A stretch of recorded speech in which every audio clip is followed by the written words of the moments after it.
Invitamos ahora al escenario a nuestra última charla del día, que está liderada por Damian Matarazzo, Director Marketing Science Bunker DB, con la charla Everything is an Attribution Problem. Bienvenido, Damian. Gracias. Buenas a todos. Ahora está todo música. Bueno, yo vengo a contarles una sola idea, 20 minutos, y la idea es muy sencilla. La mayoría de los problemas que enfrentan las organizaciones pueden ser pensados como un problema de atribución. Y cuando lo ven de esta manera, van a poder tomar mejores decisiones, tanto en marketing como en el resto de las problemáticas que tienen dentro de la organización. Creo que tengo que pasar. Me está faltando la presentación, pero bueno, ahí vamos. Mi nombre es Damian Matarazzo. Como notarán de mi acento, no soy rolo, pero tengo el corazón en Colombia. En realidad, más precisamente en Santander. No me avisaron, mi novia es santanderiana, que no es exactamente lo mismo. Y bueno, ahí estamos. Como decía, les vengo a hablar de una sola idea. Y para ponerlos en contexto y llevarlos adentro de mi idea, lo primero que voy a hacer es enmarcar en qué es la atribución, ¿no? Y cuando uno ve la definición, habla sobre las causas, los motivos, las razones de una decisión de las personas. Obviamente, en el contexto de marketing digital, tiene que ver con la compra o la generación de un lead, ¿sí? Pero cuando hacemos un poquito de retrotraernos en el tiempo, de revisionismo histórico, y nos vamos 20 años para atrás, cuando Google compra en 2005 Urchin y lo transforma en Google Analytics, de ahí en más se transformó un paradigma en la toma de decisiones, lo que todos conocemos como las click, un modelo sencillo, pero que permitió obviamente crecer a las diferentes organizaciones y a todo el ecosistema de marketing, porque era un modelo sencillo, pero que a la vez era útil. En palabras de George Fox, todos los modelos están equivocados, ¿no? Pero algunos son útiles. Y si uno piensa en la complejidad que tiene el ecosistema en el cual las personas vivimos, ¿no? Estamos expuestos a múltiples estímulos en diferentes entornos. Esto quiere decir, más en criollo, nos bombardean con anuncios todo el tiempo, ¿sí? El nombre de mi charla, más allá de que queda más fancy en inglés, es un poco en referencia a una de las tesis más importantes de Martech últimamente, que everything is an ad network. Y mañana vamos a hablar mucho de retail media. ¿Y qué quiere decir esa tesis? Básicamente que todo en Internet está a la venta, ¿no? Todo es un espacio publicitario. Y lo traigo a colación porque obviamente cada vez más para nosotros, como consumidores, es más complejo ese camino a la compra. Pero bueno, yo les vengo a hablar de un concepto más amplio y por eso les voy a pedir de hacer zoom out y pensar en el problema general de cómo uno toma decisiones en marketing o en la organización. Y no les conté, pero yo trabajo en una Martech, Bunker DB. Tenemos más de 1.200 marcas con las cuales trabajamos. Y la principal pregunta que me encanta preguntarle a los brand managers o a los CMOs es ¿qué pasaría si apagás todas las acciones de marketing? O puesto de otra manera, ¿cuánto del negocio está explicado por marketing en el corto y largo plazo?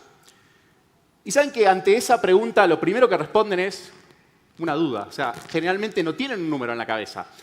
Más allá que alguno nos responde, para eso les pagamos, ¿no? Decime vos. Pero ahí el rango que hay en la cabeza puede variar desde 5 hasta 40%. Y la razón de que no tengan una pregunta no es que no sepan de su trabajo y que no lo entiendan, es porque la pregunta es compleja. Hay un montón de relaciones por detrás y factores que hacen que no sea sencillo responder esta pregunta. Ahora, déjenme ilustrarlo con un ejemplo de Brasil. Quizás algunos, o casi todos, deben conocer OLX. OLX en 2018 hizo una fusión con Bom Negocio, que era otro marketplace muy parecido, y se dejó de comunicar Bom Negocio. Y los insto a que busquen en Google Trends qué pasó con Bon Negocio durante muchos años. ¿Sí? Ahí dejo la incógnita. Ahora lo llevo un poco más hacia arriba, todavía a problemas más de organización que uno tiene. ¿Qué pasa si uno quiere duplicar el equipo comercial o si lo quiere remover?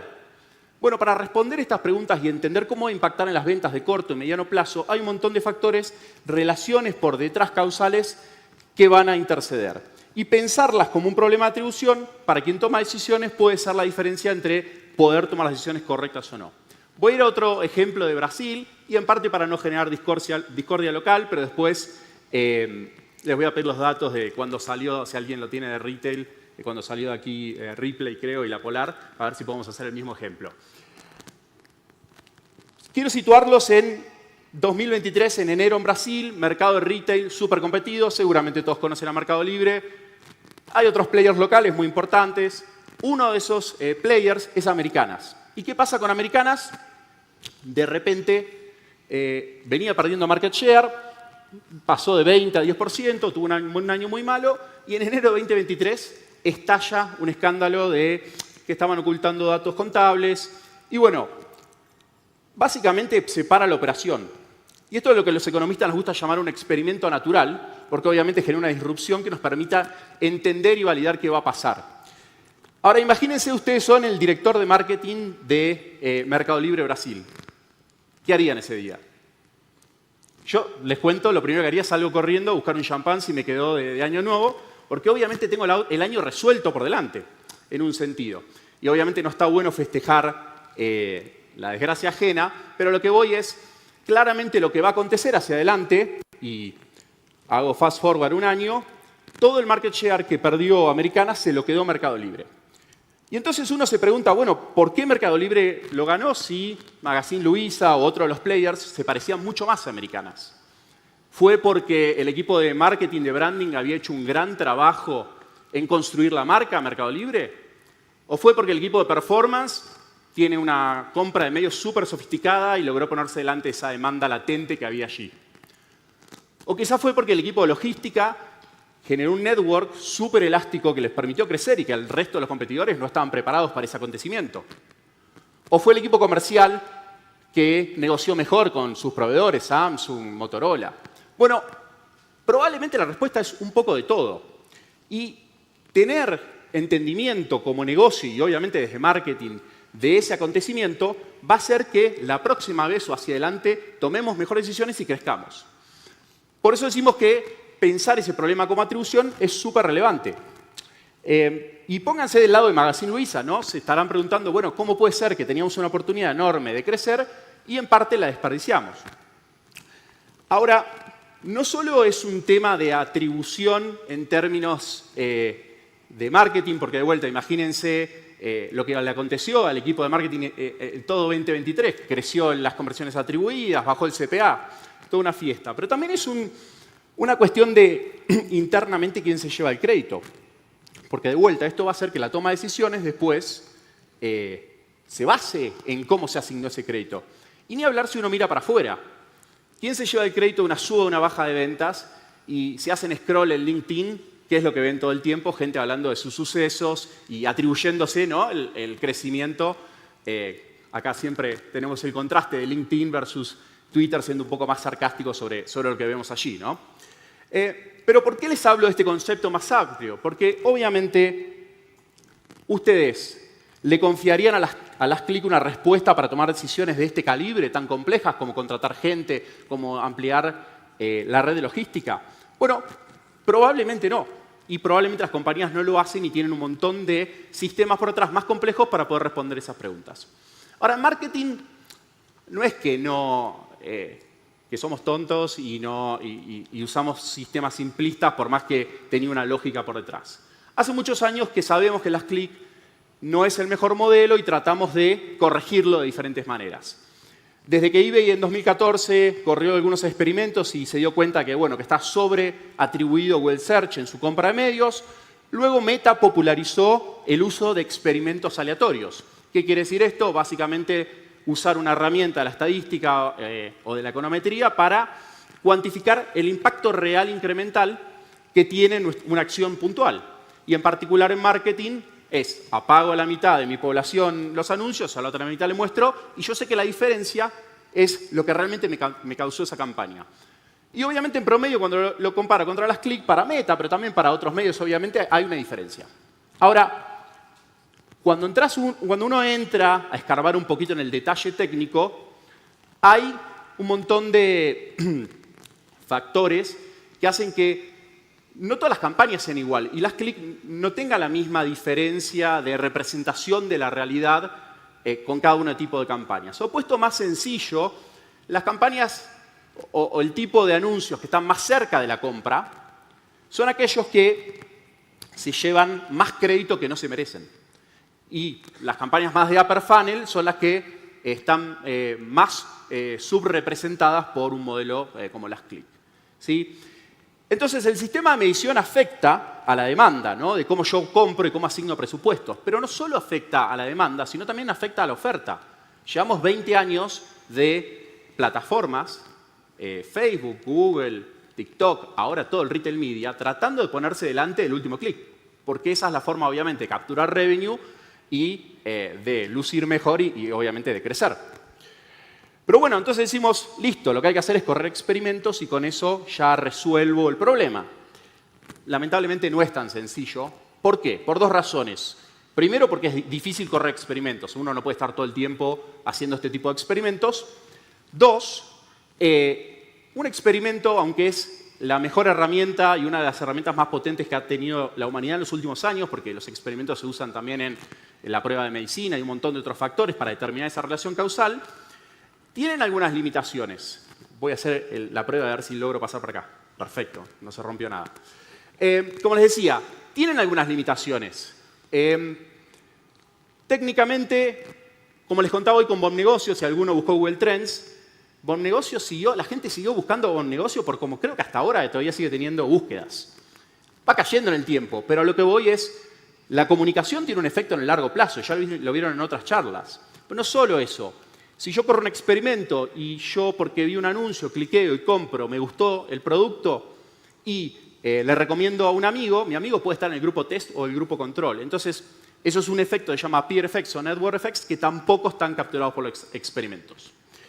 Entonces, ¿qué hago si los experimentos no los puedo correr recurrentemente y si tampoco son tan perfectos? Bueno, la industria empezó a buscar algunas herramientas hace un tiempo que es, bueno, si tenemos un montón de información del camino a la compra, corramos modelos multitouch. Uso Machine Learning, los últimos desarrollos, y con eso lo calibro con experimentos perfectos. Ya puedo asignarle el crédito en marketing de forma correcta.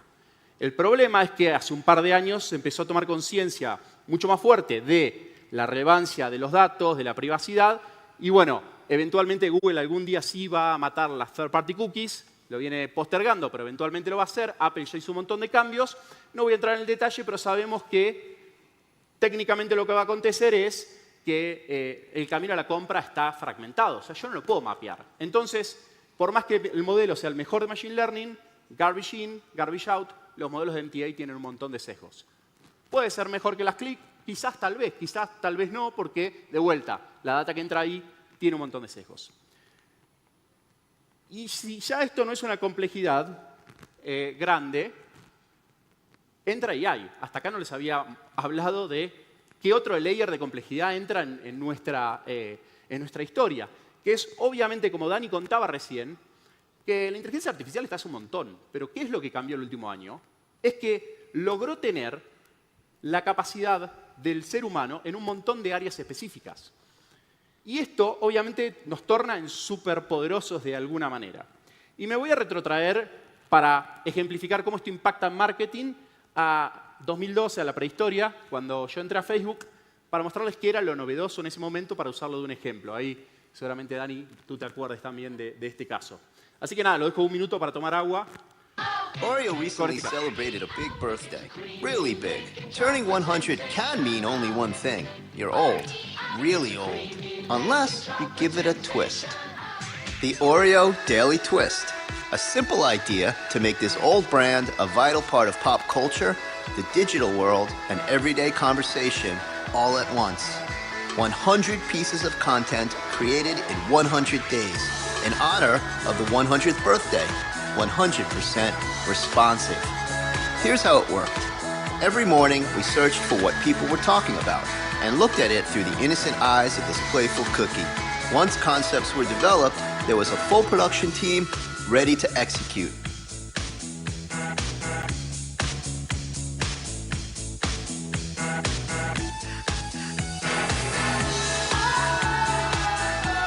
By the end of the day, we pushed the twist out to Oreo's 30 million Facebook, Pinterest, and Twitter followers and archived it on Oreo's online hub.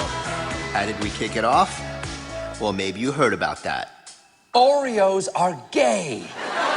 Monday night, Oreo posted this on their Facebook page. It's not black and... Bueno, lo voy a contar ahí porque creo que ya se llevaron la idea que les quería pasar, que es, se usó un montón de gente para poder, como 200 o 300, o creo que eran hasta 500 personas en producción, en pensar la idea, en poder cada día estar corriendo por detrás para producirlo y después para comunicarlo. Ahora, fast forward, vamos a 2024, tenemos un montón de soluciones con AI que van a comprimir o por lo menos nos van a poder hacer recrear ese tipo de soluciones que en ese momento eran súper novedosas y obviamente súper costosas de la siguiente manera. Hoy la inteligencia artificial permite, obviamente, discutir una idea. Estamos en una sala, básicamente, con un montón de expertos con los que podemos imponer la idea.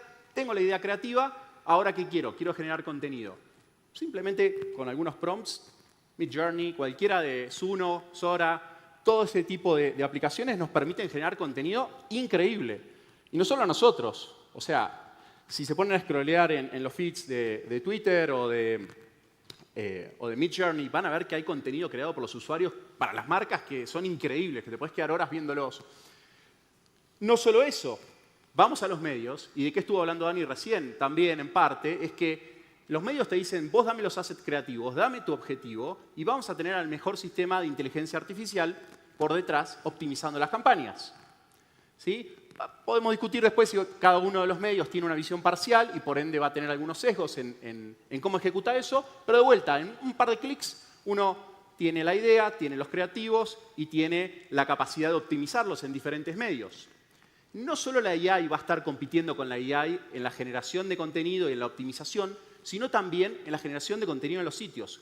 Cuando uno mira algunos índices que tratan de ver qué está pasando con el contenido y cuánto está evolucionando, SEMrush nos muestra que hace un tiempo empezó a haber una gran volatilidad en el ranking de las páginas. Y lo que está por detrás probablemente, esto es para Estados Unidos, pero seguro va a empezar a pasar en todos lados, es que todo el tiempo el contenido se está optimizando tratando de rankear mejor en las páginas. AI compitiendo con AI. Entonces, para cerrar, ¿qué les vine a contar? Una simple idea. Estamos en un mundo donde todo está relacionado con todo. Tengo un profesor de econometría que me mataría por decir esto, pero es la realidad. Tenemos un montón de factores pasando al mismo tiempo y es muy difícil entender esas relaciones causales y todo está moviéndose al mismo tiempo. Entonces, desde marketing, ¿cómo recuperamos el control del negocio hacia adelante? ¿Cómo realmente entendemos la causalidad? Porque, de nuevo, en el corto plazo nos puede ir bien, pero si en el largo plazo no entendemos esos factores, no nos va a ir como a Mercado Libre, que no para de crecer, porque claramente entiende cómo se interrelacionan todas las características de su negocio. Entonces, la respuesta en marketing la fui a buscar a qué están haciendo, qué nos están sugiriendo Meta, por ejemplo. ¿Y qué nos dice Meta? Bueno, claramente no hay un silver bullet, no hay una bala de plata que vaya a resolver este problema. Vas a tener que triangular sistemas, vas a tener que buscar diferentes formas de medir y de entender cuál es el valor. Vas a correr experimentos, como hablamos, vas a usar un sistema de atribución y vas a correr modelos de marketing mix que tienen una visión más holística y más de largo plazo. Bueno, es Meta. ¿Qué dice Google? Lo mismo, con un triángulo bonito, pero prácticamente lo mismo. Papers, todo, parece en esto convergimos. ¿Qué dice TikTok? No puse slide para no aburrir. Lo mismo. Estamos prácticamente en la misma lógica. ¿Y por qué? Bueno, porque obviamente cuando uno mira la atribución digital o lo que nos dicen los sistemas digitales, están solamente capturando la punta del iceberg. Aquello que es tangible o mensurable fácilmente, y sin embargo, debajo de la superficie, todo lo que les estuve hablando la cantidad de factores que nos influencian en nuestra toma de decisiones. Y ahí, obviamente, hay algunos otros sistemas que, calibrados, triangulados, nos van a permitir de vuelta, entender esas relaciones causales. Para cerrar, si les tengo que dejar una sola idea o una sola recomendación, en realidad lo más importante es entender el problema. Y entender el problema es tratar de rankear las hipótesis de forma correcta, tratar de entender las relaciones causales que tenemos detrás de lo que estamos haciendo y luego, con los recursos que tenemos, porque no todos vamos a tener los recursos para usar las herramientas más sofisticadas, elegir el sistema e ir iterando e ir creciendo hacia allí. Espero haberlos convencido de que básicamente muchos de los problemas que ustedes tienen por delante los pueden pensar como un problema de atribución y que esto los va a llevar a tomar mejores decisiones. Muchas gracias, Ibabe, por la invitación.